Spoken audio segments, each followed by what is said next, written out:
Nós estamos na nossa série de mensagens em Abacuque. O profeta prega dor. E o tema de hoje é em crise, mas confiante. Versículo 12 do capítulo 1 até o versículo 1 do capítulo 2. Eu queria que nós lêssemos a reação de Abacuque para a resposta de Deus. Então, Abacuque fala, ele clama, ele busca, Deus responde, e agora Abacuque responde a resposta de Deus. A palavra do Senhor diz, versículo 12, capítulo 1 de Abacuque: Não és tu desde a eternidade, ó Senhor, meu Deus, ó meu santo? Não morreremos. Ó Senhor, para executar juízo puseste aquele povo. Tu, ó rocha, o fundaste para servir de disciplina. Tu és tão puro de olhos que não podes ver o mal e a opressão não podes contemplar. Porque, pois, toleras os que procedem perfidamente e te calas quando o perverso devora aquele que é mais justo do que ele? Porque fazes os homens como os peixes do mar, como os répteis que não têm quem os governe? A todos levanta o inimigo com anzol, pesca-os de arrastão e os junta na sua rede varredora. Por isso, ele se alegra e se regozija. Por isso oferece sacrifício à sua rede e queima incenso à sua varredora, porque por elas enriqueceu a sua porção e tem gordura a sua comida. Acaso continuará por isso esvaziando a sua rede, matando sem piedade os povos?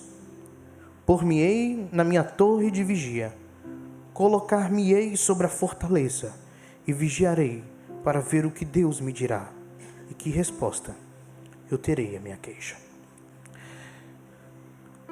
Qual a sua queixa? O que você faz quando você tem uma queixa? Quando tem um pedido, um tipo de reclamação, uma dúvida? Como que você aguarda a resposta, a direção do Senhor? Será que nós nos desesperamos, dependendo do que for? Será que às vezes nós dormimos no ponto, não percebemos que Deus está nos respondendo de alguma forma? Será que nós apostatamos, ficamos incrédulos? Qual a sua reação? O que você tem de queixa e como você se queixa ao Senhor? Alguém pode olhar para esse texto e pensar, que ousadia, Abacuque falando assim com o Senhor?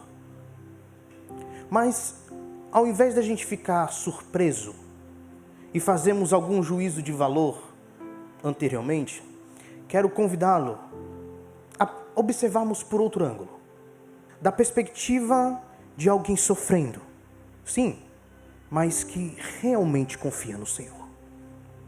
Não é uma resposta de alguém incrédulo, é a reação de um servo.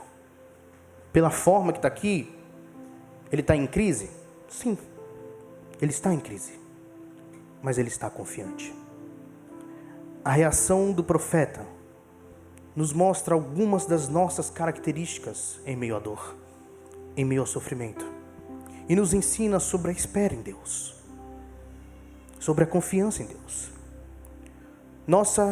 Nessa reação do profeta, existem pelo menos 3 verdades que são observadas sobre quando o ser humano está em crise. E eu quero falar sobre isso essa noite. Sobre essas 3 verdades a respeito de quando o ser humano está em crise. Primeira, em crise, nossas crenças são reveladas. Ele diz: Senhor, tu não és desde a eternidade? Meu Deus, meu santo, tu não morrerás. Senhor, tu designaste essa nação para executar juízo. Ó rocha, determinaste ela e que aplicasse castigo. Teus olhos são tão puros que não suportam ver o mal. Não podes tolerar a maldade. Abacuque começa revelando que conhece o Senhor. Que não só conhece, mas crê. Ele tem fé em Deus. Por ter uma pergunta, alguns podem pensar que Abacuque estava em dúvida aqui, quando ele diz: Senhor, tu não és desde a eternidade? Mas este não é o caso. Abacuque não está em dúvida. Essa é uma pergunta retórica. O profeta já sabia a resposta. É como se ele afirmasse, mas em formato de uma pergunta, um questionamento. Tu és eterno, Yahweh. Ele está afirmando. Por que ele expõe dessa forma então? Porque às vezes o nosso coração precisa de uma autorrevelação. Nós perguntamos e respondemos nossas próprias perguntas. Fazemos isso naturalmente. É uma forma que nós temos de ensinarmos ao nosso coração, de fazer ele lembrar de uma verdade que você sabe, mas que talvez pela situação fique um pouco descaracterizada essa verdade. Abacuque, ele tinha certeza. Yahweh é eterno. E aqui ele usa o nome do Senhor. O que o profeta tem gritado? Aquilo que é Yahweh. O que ele é? O Deus que ele é. Soa como redundante dizer ao sempre presente, sempre existente, que ele é eterno.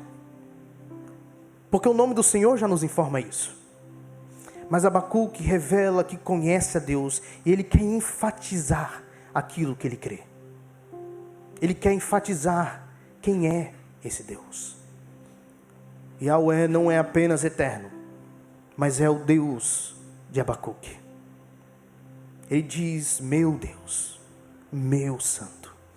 Enquanto muitos negavam com sua vida, lá em Judá, a sociedade negava a existência de Deus, Abacuque poderia afirmar coerentemente: tu és meu Deus, tu és o meu santo. Porque Abacuque crê não apenas que Yahweh é o único Deus, mas que tudo que ele faz é santo. Ele não compactua com o mal, e toda a sua ação é pura, é santa. Ele é eterno, ele é o Deus de Abacuque, deve ser o nosso. Ele é santo. Abacuque sabia quem Deus é. Não só sabia, ele cria nesse Deus. Yahweh não tem como morrer, deixar de existir. Algumas versões colocam: nós não morreremos. Outra põe: tu não morrerás. Mas não é uma contradição, óbvio. Somente são linhas de manuscritos diferentes, mas a ideia é o foco. Uns escolhem falar direcionado ao povo, Lo Namut. Outros escolhem falar direcionado a Deus, Lo Tamut.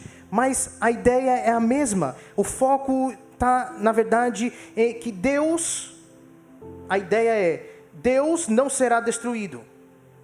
O povo não será destruído. Ou, ao contrário, o que eles pensavam na época: se o povo for destruído, o Deus desse povo também será destruído. E Abacuque afirma: tu não morrerás. A ideia é que perder a guerra era praticamente sinônimo de Deus, do povo vencedor, está vencendo, está derrotando o Deus do povo perdedor. Mas o foco principal aqui está em Deus. Ele está usando sempre a segunda pessoa, direcionando todas as características a Deus. Então o profeta sabia que o eterno Yahweh, o único Deus, totalmente santo, não poderia ser aniquilado. Ele não poderia ser derrotado. É como se Abacuque virasse e dissesse: eu sei quem o Senhor é. O Senhor é Yahweh, o eterno, que é o meu Deus e único Deus, a quem mal não pode atribuir.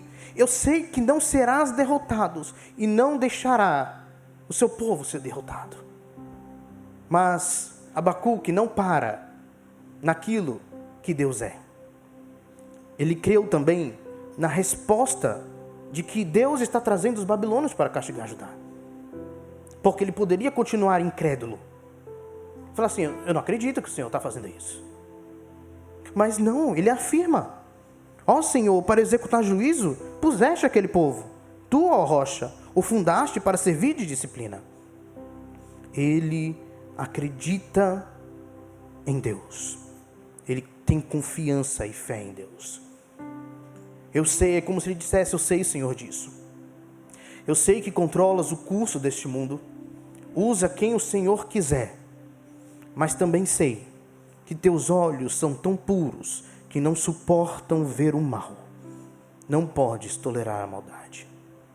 E quando ele olha a resposta de Deus, que ele crê que Deus está trazendo esse povo para trazer juízo sobre Judá, e ele olha a realidade de quem Deus é: eterno, único Deus, santo, não pode ser aniquilado, que ele fala que não suporta ver o mal, não pode tolerar a maldade. Para Abacuque, a conta não está fechando. Em crise, nós percebemos nossas crenças, revelando o que conhecemos de Deus e da realidade. A crise, ela revela as nossas crenças, mas não só isso. Com o revelar das crenças, também são reveladas nossas dúvidas. Em crise, nossas dúvidas são reveladas. Ele diz, na continuação do texto, no versículo 13: por que toleras então esses perversos? Por que ficas calado enquanto os ímpios engolem os que são mais justos do que eles? Tornaste os homens como peixes do mar, como animais que não são governados por ninguém. Esses ímpios puxam a todos com anzóis, apanham-nos em suas redes e nelas os arrastam. Então alegram-se e exultam. E por essa razão eles oferecem sacrifício às suas redes e queimam incenso em sua honra, pois, graças às suas redes, vivem em grande conforto e desfrutam iguarias. Mas continuará ele esvaziando a sua rede, destruindo sem misericórdia as nações? Em meu coração percebo aquilo que creio sobre Deus. Eu comparo com a realidade e algumas dúvidas vão surgir. Isso não quer dizer que somos incrédulos. Muitos são. Muitos descobrem que, na verdade, não creem como deveriam. Mas dúvida nem sempre é sinônimo de incredulidade. Pode ser um grito de alguém que reconhece sua limitação, que reconhece que não sabe de todos os detalhes. E muitas vezes não conseguem fazer a ligação entre o que Deus é e o que está acontecendo. Nossas dúvidas reveladas, principalmente em momentos de crise, são um chamado para buscarmos a Deus, sua intimidade, seu amor, sua sabedoria, o seu propósito. Nós não podemos parar na dúvida. A dúvida salta em formato de clamor do coração de Abacuque. Por que toleras então esses perversos? Por que ficas calado enquanto os ímpios engolem os que são mais justos do que eles? Ele não consegue conceber que o Deus que ele pensa conhecer pode agir dessa maneira, permitindo uma nação pior do que Judá para castigar Judá. Interessante que Abacuque tenta colocar Deus dentro de uma caixa, a caixa do que eu conheço sobre Deus. E isso é o que naturalmente nós fazemos. Naturalmente. Isso é natural para nós. É o lógico associarmos ações ao que a pessoa é. Eu vou usar um exemplo. Se alguém dissesse para mim: Weber, seu pai chorou. O nome do meu pai é Wagner. Wagner chorou. Eu não creio nisso. Weber, não iria crer. Eu iria duvidar daquela resposta. Eu iria confirmar com meu pai se ele havia chorado. Porque o que eu conheço do meu pai, essa realidade não se encaixa no que eu conheço do meu Pai. Mas não quer dizer que possa vir novos conhecimentos sobre o que o meu Pai é. E a mesma coisa com o nosso Deus. E ainda mais um Deus que é insondável. Nós fazemos isso com Deus. Nós temos um grau de conhecimento acerca de Deus. E julgamos por meio do que conhecemos as situações da vida. Mas o que não podemos nos esquecer é que, embora seja possível conhecer apenas o que Deus revela de si, o que tem que guiar nossa leitura da realidade e nossa avaliação da vida é o que Deus é e não o que achamos que Ele é. Há um precipício enorme, muitas vezes, entre o que Deus é e entre o que achamos que Ele é. Deus é infinitamente mais do que o que conhecemos e podemos conhecer. Mas dentro do que é cognoscível, existe um atributo que nós conhecemos. Deus é imutável. Ele não muda. Isso diz muito para nós. Ele é eterno, Ele é bondoso, Ele é justo, Ele é santo, Ele é amoroso. Tudo que Ele é, sempre estará de forma plena em suas ações. Sempre. Tudo que Ele faz é com amor, justiça, bondade. Deus não deixa de ser alguma coisa para fazer algo. Ele está plenamente em suas ações. A sua bondade, a sua justiça, a sua santidade, a sua infinitude, a sua imutabilidade.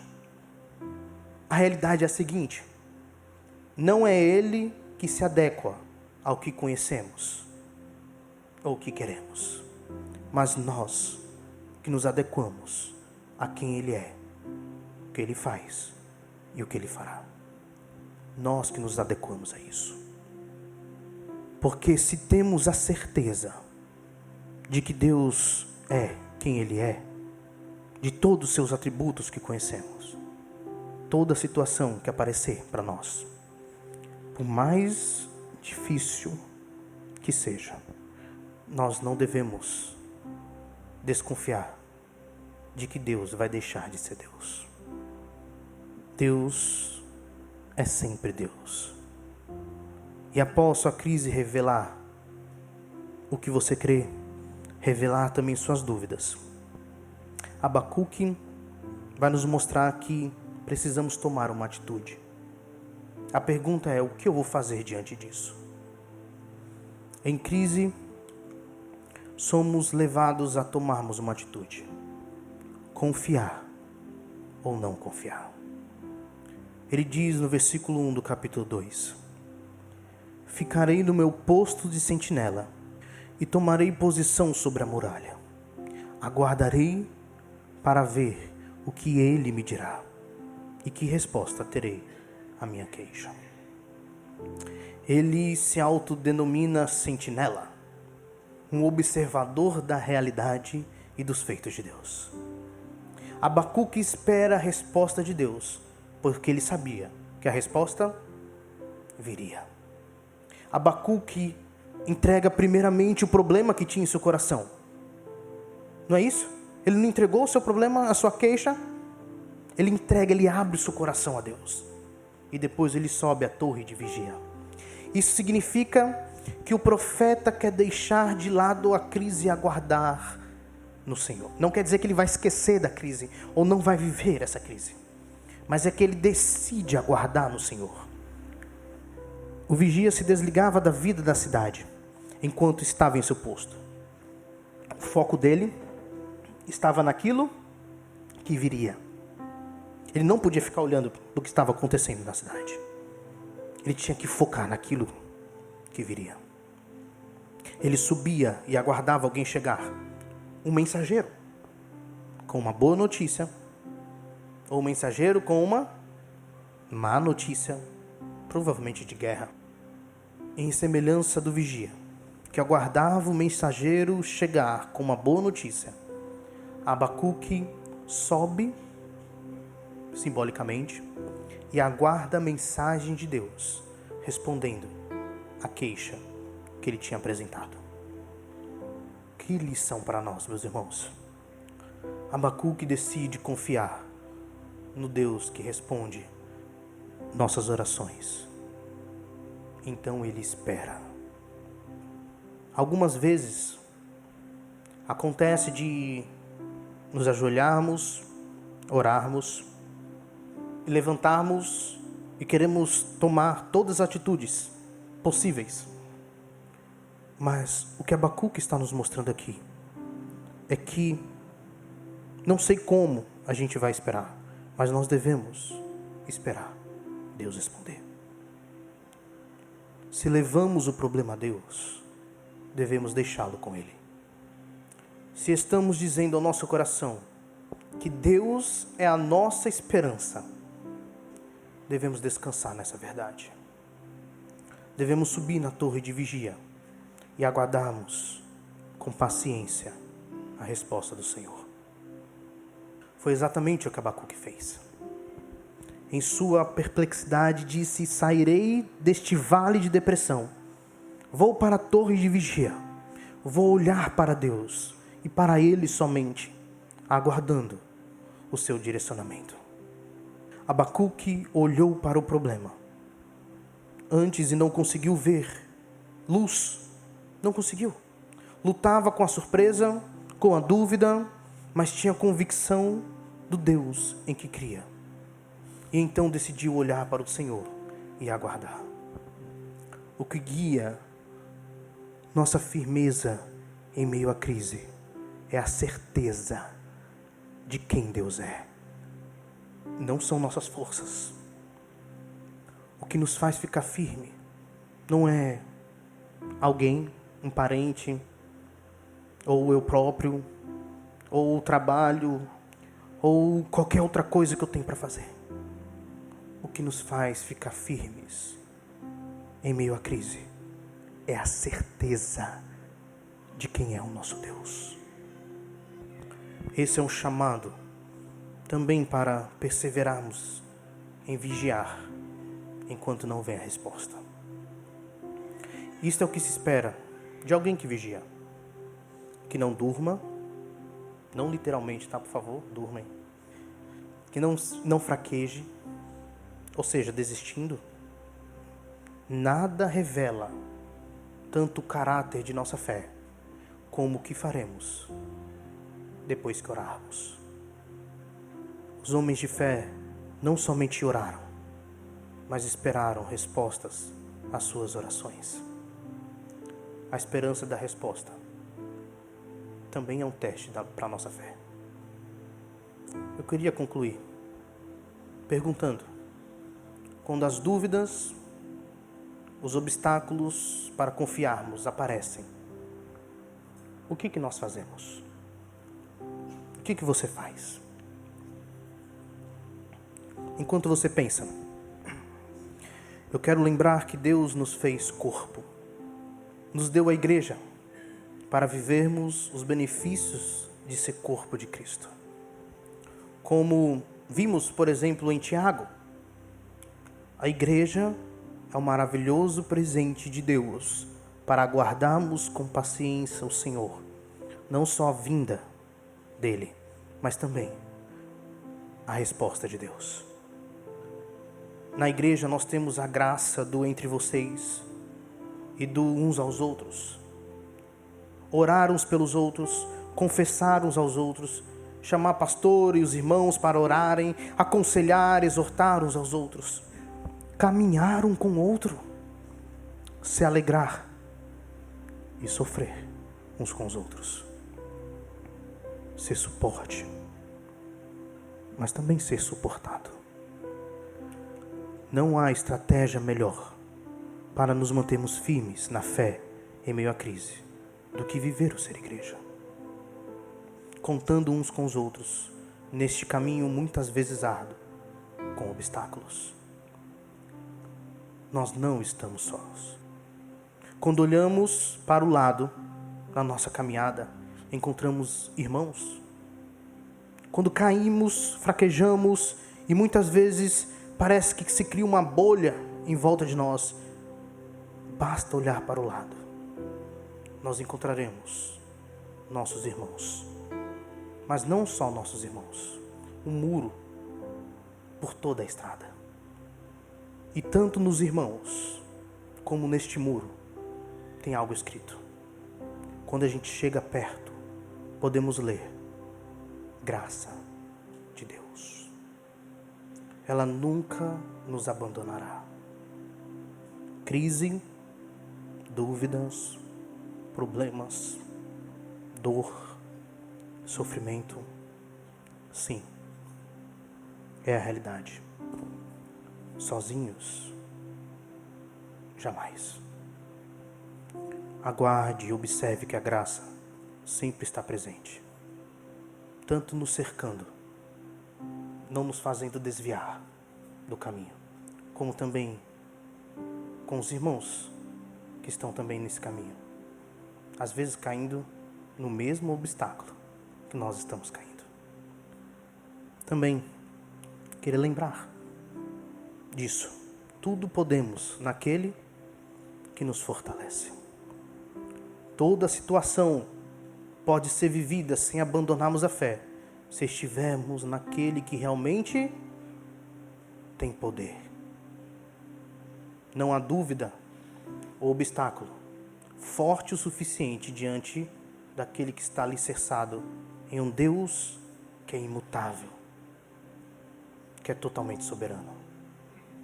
Novamente, o que guia a nossa firmeza em meio à crise é a certeza de quem Deus é. Não sei como está o seu coração agora. Sem dúvida, se abatido, se alegre, se enfrentando obstáculos para exercer a fé. Mas esse é um chamado para entregarmos nossa inquietação a Deus. Diante da cruz, não fiquemos receosos, com medo ou vergonha, de abrir nosso coração e depositar todo o peso que estamos sentindo. Façamos isso. Depositemos aos pés da cruz os nossos problemas, as nossas aflições, e exercitemos a espera paciente. Vamos subir na torre de vigia, ficar atentos e esperar, cantando, declamando ou lembrando dessa música. Quando nos cercar o mal, se rugir o temporal, em Jesus vou confiar, Ele nunca vai falhar. Quando a dor ou a aflição vem turbar meu coração, é preciso confiar, mesmo se duvidar, pois é perfeito o seu caminho. Nem sempre entenderei, porém o seguirei, pois é perfeito o seu caminho. Faz, ó Deus, de mim um vaso puro, sim. Erros Deus não faz e me dá paz. Quando fraco me senti e o mundo me oprimir, apesar da minha cruz, crê somente, diz Jesus. Quer nas trevas, quer na luz, sempre perto está Jesus. perto e pronto para salvar, devemos confiar, pois é perfeito o seu caminho. Nem sempre entenderei, porém o seguirei, pois é perfeito o seu caminho. Faze, ó Deus, de mim um vaso puro, sim. Erros Deus não faz e me dá paz.